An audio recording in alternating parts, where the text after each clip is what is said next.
आज आप पूरी दुनिया के हालात देखें। आपने देखा वेनेजुएला में क्या हुआ।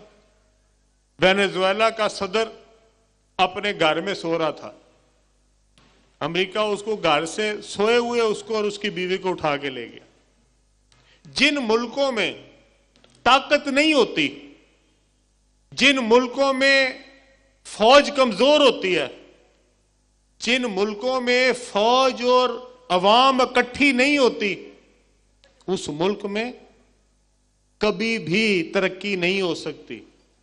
उस मुल्क में कभी भी अमन सुकून नहीं हो सकता। ये पूरी दुनिया से आज सीखने की बात है। हमारे ये जो इस्लामी ममालिक है, शाम है, यमन है, आपका लिबिया है, क्या हो रहा है वहां पे? क्या चीज की कमी है? क्या वहां पे पैसे की कमी है? क्या लिबिया में पैसे की कमी है? वो माला माल है तेल से, मदनियात से, अल्लाह ताला ने उसको हर चीज दी। तो कमी किस बात की है? फौज नहीं है, मजबूत मुल्क का दिफा करने वाला कोई नहीं है। तो क्या हाल हो गया? बदअमनी है, इंतशार है, समझ नहीं आती कौन किस कब्जे, कौन कौन से हिस्से पे किस किसने कब्जा किया हुआ। अगर आज आपके मुल्क को कोई मैली आंख से नहीं देख रहा तो अल्लाह के करम के बाद किसकी वजह से है? बताएं, जरा ऊंची बताएं, किसकी वजह से है? और जो पाक फौज के खिलाफ बोले, क्या वो मुल्क का वफादार हो सकता?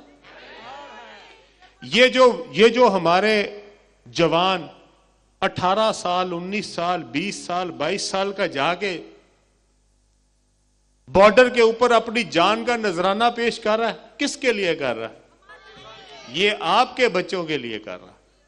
आपके बच्चे महफूज रहे, वो अपनी जान कुर्बान कर रहे हैं।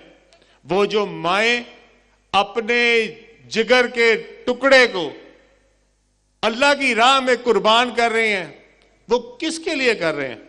आप लोगों के लिए। आपके बच्चे सलामत रहें, आपके बच्चे महफूज रहें, इसलिए वो अपने बच्चों की कुर्बानियां दे रहे हैं।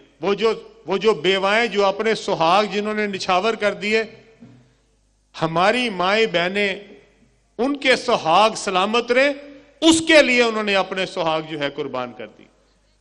वो जिन लोगों ने अपने बाप कुर्बान किए हैं, जो बच्चे यतीम हो गए हैं, क्या आप अंदाजा लगा सकते हैं कि 1 साल का बच्चा, 2 साल का बच्चा जो यतीम हो जाए, क्या पूरे पाकिस्तान की कौम उसका दिया दे सकती है? उसके बाप ने अगर कुर्बानी दे दी, अपने बच्चे छोटे छोटे यतीम करके चला गया, किसके लिए यतीम करके चला गया? कि अल्लाह ताला आपके बच्चों को सलामत रखे।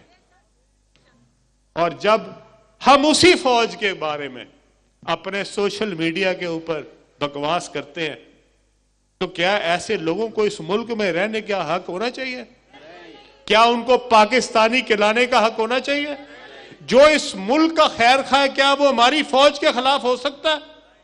इसके ऊपर मैं चाहता हूं कि नौजवान ये अहद करें, सियासत करो, हमें सियासत पे कोई एतराज नहीं है, सियासत करो, किसी को गाली देनी है दो, हम सियासी लोग हैं, आपको हम पसंद नहीं है कोई बात नहीं, हम पे एतराज भी करो, हमें जो मर्जी बुरा भला कहो, लेकिन खुदा के लिए जिस मुल्क की वजह से हम सब की पहचान है, और जो उस मुल्क की हिफाजत कर रहे हैं उसकी तो इज्जत करो। और जिनकी वजह से आप सब अपने घर में सुकून की नींद सोते हैं, उसकी तो इज्जत करो। वो अपनी जान दे रहे हो और तुम उसको गाली दे रहे हो। और ये कैसे लोग हैं? ये कैसे लोग हैं? इन लोगों को कोई शर्म नहीं, कोई लिहाज नहीं, कोई मुरव्वत नहीं है, इनको कोई एहसास नहीं है। और जिन लोगों ने इस मुल्क में यहां पे दहशतगर्दी अपनाई है, जो यहां पे धमाके करते हैं, जो हमारे बच्चों को, हमारी माओ बहनों को, हमारे बच्चों को यतीम करते हैं, हमारी माँ बहनों को बेवा करते हैं, क्या उनके साथ जो लोग हैं वो इस मुल्क के खैर खाएं? ये हमें नौजवानों ये बात समझनी पड़ेगी। और आपके पास सबसे बड़ा हथियार है, वो हथियार क्या है? Mobile phone. वो जो मोबाइल फोन है वो आपका हथियार है। उसको आपने इस्तेमाल करना है। मुंह तोड़ जवाब दे रहा है उन लोगों का जो इस मुल्क के खैर खा नहीं है, जो इस मुल्क में बदअमनी चाहते हैं, जो इस मुल्क में पाक फौज को नीचा करना चाहते हैं। वो बेसिकली इस मुल्क को नीचा करना चाहते हैं। आप सब इसमें हमारा साथ देंगे? जरा हाथ खड़ा करके बताएं। मैं आप सबका दिल की गहराइयों से शुक्रिया अदा करता हूं। मैंने एक बात और आपको यहां कहनी है। सबसे ज्यादा जो आज मुझे फिक्र है वो इस बात की है कि हमारे मुल्क में बेशुमार ऐसे इलाके हैं जो इलाके बड़े शहरों से दूर हैं। आज तो मैं कामोकी में हूं, कामोकी तो लाहौर से बिल्कुल साथ है, लेकिन यहाँ पे हमारे ऐसे इलाके हैं जहाँ से लोगों को कई कई घंटे की मुसाफत करनी पड़ती है अपने हक लेने के लिए, अपने मसाइल का हल करने के लिए। और हमारी पार्टी ने, हमारी जमात ने यह फैसला किया कि हमने इस मुल्क में एक तहरीक शुरू करनी है जिसमें हमने इस मुल्क में ज्यादा सूबे होने चाहिए। वो सूबे क्यों होने चाहिए? वो सूबे इसलिए होने चाहिए कि यहाँ पे एक हाई कोर्ट है, लाहौर हाई कोर्ट। अगर लाहौर हाई कोर्ट में किसी ने राजनपुर से आना हो, लिया से आना हो, डीजी खान से आना हो, तो कितनी मुसाफत करके वो हाई कोर्ट पहुंचता है। और वहां जब पहुंचता है उसको पता लगता है कि जनाब आज जज साहब नहीं बैठे, आज वकील साहब छुट्टी दे रहे हैं। फिर कहां जाए? फिर वापस जाता है। 4 दिन बाद पता लगता है फिर तारीख पड़ गई है, फिर वापस आता। ये लोगों के मसाइल हैं। यहाँ पे चीफ सेक्रेटरी साहब बैठते हैं, यहाँ पे आईजी साहब बैठते हैं। आज किसी का काम है आईजी साहब के पास, वो वहां से चला है, पूरा 10 घंटे की मुसाफत करके जब लाहौर पहुंचता है तो पता लगता है कि जनाब आज तो आईजी साहब छुट्टी पे हैं। ये सारे मसाइल के हल क्या है? इन मसाइल का हल ये है कि आपके सूबे ज्यादा हो, आपकी तरक्की ज्यादा हो और लोग आपस में मिलकर इस सूबे के अवाम जो है वो फैसला करें। और इसमें हमारी पार्टी ने फैसला किया कि ये सूबों के नाम जो है वो बिल्कुल तब्दील नहीं करेंगे। हम जनूबी पंजाब के हक में हैं, हम शुमाली पंजाब के हक में हैं, हम एक सेंट्रल पंजाब के हक में हैं, हम इसी तरह जनूबी सिंध चाहते हैं, एक शुमाली सिंध चाहते हैं, एक सेंट्रल सिंध चाहते हैं। ये जो अब के सूबे हैं इनके नाम हम तब्दील नहीं करना चाहते। बलूचिस्तान का नाम बलूचिस्तान ही रखना चाहते हैं।